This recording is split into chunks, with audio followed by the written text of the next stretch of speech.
Hi, everyone. After a brief period of calm brokered by Germany, Turkey and Greece are again at odds over overlapping claims to hydrocarbon resources in the Mediterranean Sea. The maritime deal Greece signed with Egypt last week has angered Ankara, and off went the ships to continue surveying waters, and which are also claimed by Greece and Cyprus. Now I'm joined with a colleague from Athens, Alexandra Voudouri. She is the foreign affairs editor and analyst for macropolis.gr and Athena 9.84 FM. Thank you very much, Alex, for being with us. First, I would like to ask you about a very recent incident. This is about the alleged collision of Greek and Turkish frigates yesterday. President Erdogan accused Greece of ramming Turkish military ships. He said Turkey responded to that, but he didn't give any further details. Is there any news about that incident in your country? Well, good morning. Thank you so much for the invitation, Shin. Well, today there is this extraordinary European Foreign Ministers' Council, and the Foreign Ministry of Greece has told us that Mr. Dendias will inform his counterpart over this incident. According to what we receive as formal information is that there has been indeed a collision between the Limnos frigate and the Turkish frigate Kemal Reis, apparently due to a mistake by the Turkish skipper. The Greek side claims that the Turkish frigate was damaged and that the Greek frigate was actually taking part of the joint French-Greek military exercise yesterday in the Aegean. Obviously, the truth might be somewhere in the middle. To be honest, that was the incident that provoked me anxiety and concern, because this is what we're afraid of a hot incident that will put much more tension between Greece and Turkey. But obviously, this is not the case, and I think that the truth is somewhere in the middle, and probably both sides are using such incidents for their public and heightened tensions between the two sides are usually being used by politicians in this way. So the truth is somewhere in the middle, and I think it might have been very serious, because otherwise the foreign minister would not have informed his counterparts if it wasn't. So we will see. So maybe, but it was yeah, not. we will It be was not waiting the. for maybe, yeah, waiting for the meeting of this, as you mentioned, European Union foreign ministers meeting. Maybe afterwards they will decide what to do with it. Yeah, and Exactly. what is to be expected out of this meeting? Is there any specific action that Greece is looking for? Well, firstly, I would like to tell you that during the last Council of European Foreign Ministers, the Greek minister, Mr. Dendias, has informed his counterparts that in case Turkey would have begun any drilling exercises in disputed areas, he would call such an extraordinary meeting. So there was no surprise that he actually requested for such a meeting just on Monday. Obviously, we're not expecting anything more than a strong wording, and the EU taking a strong stance against Ankara. These have been the messages that Greece has been receiving by France and by representatives of European Union institutions like Charles Michel. Yesterday he said that we're standing in support of Greece and of even Josep Borrell. So I wouldn't expect anything more like sanctions, because Athens is actually seeking for specific sanctions against Turkey. This is not the case because obviously you need a formal council and a political decision. They might decide, they might at least discuss on the nature of the sanctions, but I'm not expecting any concrete decision or any political decision, because it's actually a rather informal meeting. You need a formal council to take such a decision. However, I would pay more attention to the meeting that Mr. Dendias has today in Vienna, actually with his US counterpart, Mike Pompeo. Obviously, the United States has usually the United States doesn't take sides, but during the last couple of days, we have seen supportive messages from the State Department.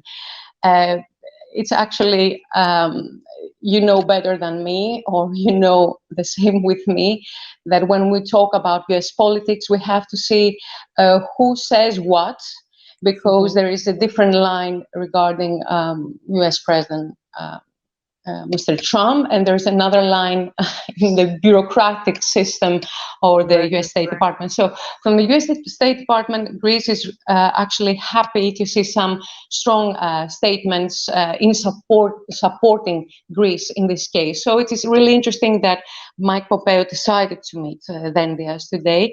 And I would like to remind you that Mr. Pompeo is also supportive of this trilateral scheme of cooperation among Greece, Cyprus, and Israel. The last meeting was taking place with the participation of the United States. So the United States might be also interesting in this region, and it's actually interesting that they have decided to meet Dendias at least might give a statement afterwards, and we can have a clear idea of where the United States are standing in this case, because we haven't really heard their arguments. Also, it's an interesting day because Turkish rival, if I might say so, United Arab Emirates has just agreed to normalize its relations with Israel, and probably Mr. Pompeo and Mr. Dendias will be talking about that also, making statements regarding that. And it might affect their, tone, probably. I would like to ask about the France's role here.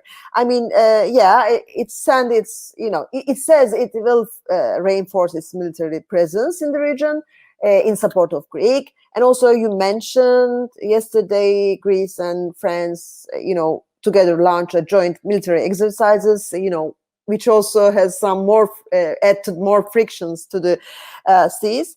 How the public how is the public opinion regarding Macron's role in the region, and also it further militarizes the region, which is already too crowded in that sense. How it is seen?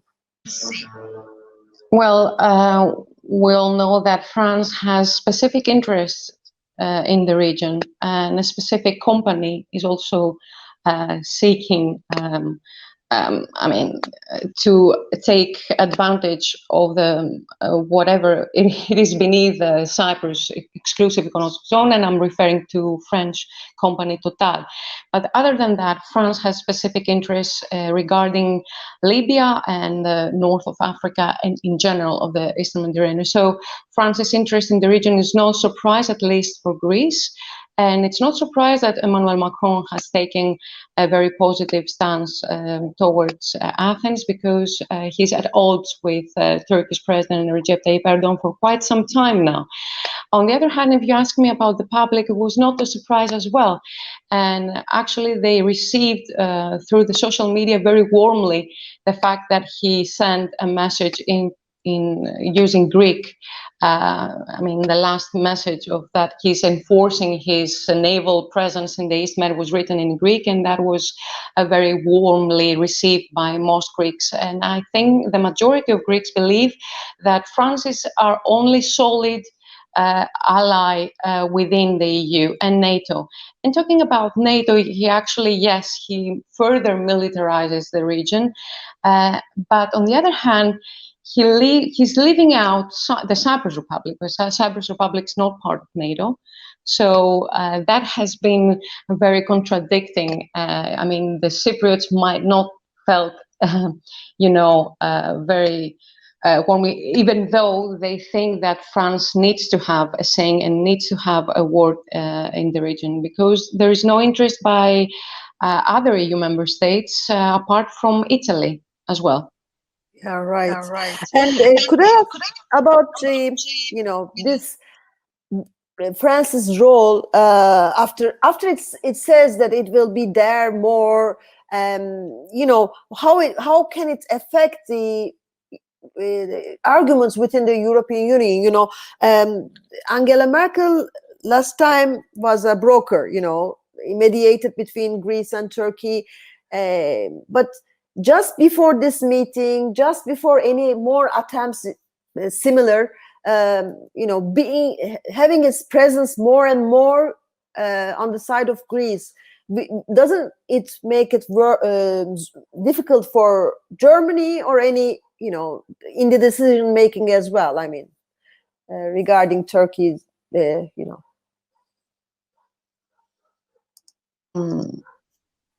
First and foremost, Germany is leading the European Union currently, as has taken the rotating EU presidency. The first mediating move was because Berlin didn't really want to have yet another problem during its 6-month term. We already had problems with the corona, with economic consequences, and in September it will have to deal with the Brexit negotiations. So for Berlin, it was vital just to put the two sides into a table and talk. That was the first reason behind Germany's latest initiative. Now, regarding how Germany sees France's role, Germany has its own interests in the region as well, but it does acknowledge that France is, for many years now, more active in the East Med. So for Germany, it's not. It doesn't really matter who. For France, it doesn't really matter, because France couldn't play the mediating role, if you can understand, because it has taken sides in this conflict. So Germany has also more interest to keep Turkey. Germany is more interested in saving some agreements with Turkey regarding on behalf of the EU. For instance, the EU refugee deal is really important for Germany, and these are the reasons why Germany is playing the mediating role here. And because actually it's not involved in the conflict. I couldn't see, for instance, France taking a mediating role or anyone else. And Germany is more like a broker, an honest broker for both sides, for even Turkey and even Greece. So I would really hope that Berlin will soon take up an initiative to bring both sides into the table. And yesterday's telephone call between Angela Merkel and Tayyip Erdogan, and between Angela Merkel and Mr. Mitsotakis, was actually aiming to bring the two sides eventually and at last into the table of dialogue. And I cannot see anyone else within the EU, to be honest, that could actually accomplish that. Until another time, I suppose. Yeah, I mean, if she can do something. How much public support does the Greek government have for its policies, regarding this issue, and also how is the opposition seeing things? I mean, are there really support for a military solution, or nobody wants it? If I was thinking of this question 6 months ago, I would say definitely they don't want war, but I'm not so sure looking at the some of the newspapers titles. So things are changing from here. Well, the public is really concerned about what's going on, and the media has played a vital role for growing the concern and anxiety of the Greek public. I don't think that anyone wants, if it's any logic man would really need and doesn't want a war, or doesn't want us to get involved into a very serious incident with our neighbor who have many problems right now. I mean, everybody's feeling that autumn will be really hard again for Greece in economic terms. So the main concern of rational people is what will go on with the corona crisis and how this will affect their jobs and the economy. Having said that, they are quite supportive of the government, even voters of Syriza, of other parties. In cases like this, usually the public is in favor everywhere of any government. Talking about the opposition, well, in principle, they are supportive of the government. If there is a case, for instance, of a whole warm incident in the region, of course, they will support the government. But there are questions about the agreement with Egypt. And the interesting thing is that no one is questioning the timing of the signing. And if there are voices who raise the question about the timing and whether it has provoked what we're actually experiencing right now, they are marginalized in the public sphere. Mm-hmm. What is interesting is that from a progressive party like Syriza, that there are voices saying why we didn't get our maximalist position regarding Castellors, or why issues have been left for a new round of talks with Egypt, which sound like the argument that nationalists use, and they actually criticize New Democracy government for keeping out what could be used as an argument for Turkey in any dialogue with Greece. So it's really interesting what is happening now, and I was really surprised by Syriza's party's criticism vis-a-vis the agreement. And of course, that does not say, they didn't question the agreement itself. I mean, but no one talked about the reasons and the timing, because actually there are questions about why Athens proceeded now with the agreement and not before, because actually they were seeking for a reply regarding the Turkey-Libya agreement. But the timing is really raising questions. But if you want my opinion, I think politically, New Democracy was trying to reassure its electorate, its very nationalist and very conservative electorate, that if it is to begin a dialogue with Turkey, that wouldn't be without a tool. I mean, it will use the agreement with Egypt as a tool. It will position itself as not being bullied, that it has every right to do whatever it wants, and then it can sit at the table with Ankara. I think it was a political reasoning behind the timing. But it's actually very interesting that no one is questioning the time, and if they do, they're marginalized in the public sphere. So they're also maybe agreeing that so something should be done before coming to the table. So my last question is, should we be afraid of a military conflict arising between Turkey and Greece? What is your current what do you think about it personally? Maybe I should ask. Well, to be completely honest with you, I don't think that neither side wants to enter into a military conflict, and the economy might play a vital role. I mean, they cannot afford it. They cannot afford it neither politically nor economically. So what would I see is that, again, and this is my hope, and this is what actually a rational someone could think, that a foreign mediator will enter, like Germany, and will bring the two sides into the, not only the two sides. I mean, it was interesting that Turkish President Tayyip Erdogan somehow invited other players in the region to sit down in the table, and that's really logic. You can have a dialogue with Greece, but if you want to settle up the whole issue in the East Med, you need more than Greece, because it's not only Greece, it's also Egypt, it's also Israel, it's also the Cyprus Republic, and that comes to another issue of Cyprus. There was a golden opportunity for all sides back in 2017. Now things are not that easy. We have to wait again for elections of the Turkish Cypriots, and then we might see.